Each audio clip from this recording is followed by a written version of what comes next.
Okay, let's do a couple of examples on using Pythagoras in a 3D situation. So if you have a look at this square base pyramid, it says that the triangular faces of this square pyramid are all equilateral. So that means that all of these sizes, all of these edges are of the same size, and they all would be 40 meters. What you need to do is to find the height, the perpendicular height of the pyramid, by first finding the length of the diagonal, which is that diagonal. Okay, so let's separate them into our two triangles like we normally do. So if we can separate that into the two triangles, let's take the bottom one first. So if I draw that, so if I draw the bottom triangle,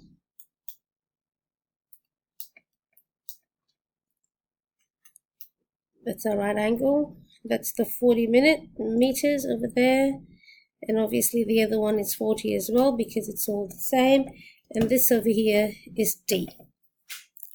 So using Pythagoras, D squared is equal to 40 squared plus 40 squared.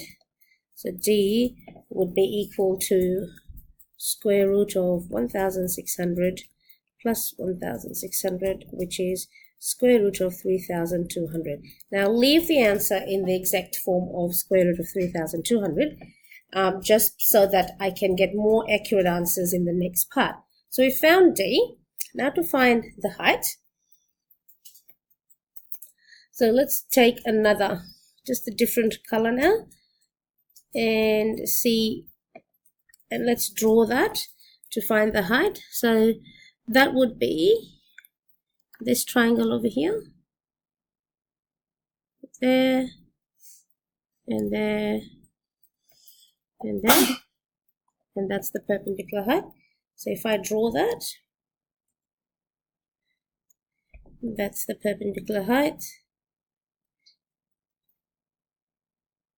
The hypotenuse is the 40 meters. And this length over here is actually, if you have a look, it's halfway through the diagonal. So if I write down that as A, so what we can say is that A is equal to the diagonal divided by 2. So which means square root of 3,200 divided by 2. And now if we use that to find our height. Now height is one of the shorter sides. If you see in our right angle triangle, it's one of the shorter sides. So therefore we use the other variation of the Pythagoras theorem, which is a squared equals c squared minus b squared. So c is our hypotenuse, which is 40 squared. Take away our b. What I'll do is, instead of a and b over here, so that's just so that it matches to our side. Now b is obviously our height, so that's the height squared. Our side A is square root of 3,200 divided by 2, and we'll square all of that. So if I do that on the calculator,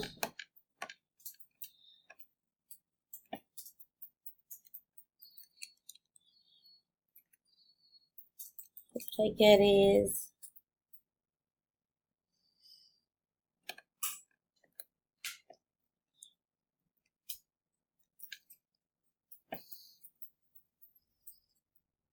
so 40 squared is 1,600. Take away all of that. So all of that squared, if I calculate on the calculator, what I get is 800, and that is equal to 800. So therefore our height would be square root of 800, which is equal to 28.28 meters, approximately to 2 dp. Very important to take note that M is the midpoint. And if you take note of that M is the midpoint, then you remember that's where this information is used. Okay, so for the next question, This is where we've got a rectangular prism. What we need to do is to calculate the length of AD, which is this length over there, the axe. And we've been given some of the measurements already. So what we can mark already, that these sides are the same, we know that. And these ones are equal, we can mark that ourselves. Okay, which is also equal to that. Okay, so let's start off with our bottom triangle first, or rather the top triangle, which would be that, and that, and the diagonal on the base. So if I draw that, what I have, if I draw that separately, it's a very good idea to draw the two triangles separately so that you're able to do the calculation separately. You can use colors or just label them to identify which triangle you're talking about. Okay, so let's have a look at, so if I take the side, so that's 2 centimeters, the diagonal at the bottom is what we don't know, so I'm just going to label that as A, and our hypotenuse, according to the information over there and there, is 10 centimeters. Okay, so let's calculate that. The shorter side is our unknown, so therefore we use the variation of A squared is equal to C squared minus B squared.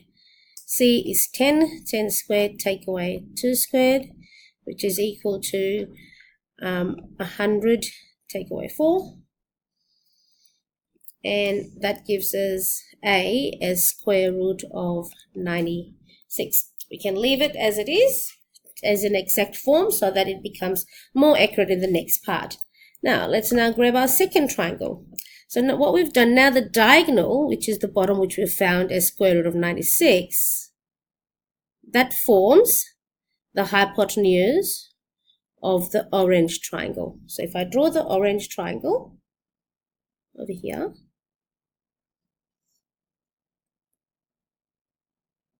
okay, the hypotenuse now is square root of 96, which we just calculated. The x is what we don't know, and the height of the triangle is 8 centimeters. So again, the shorter side is unknown, so we use the variation of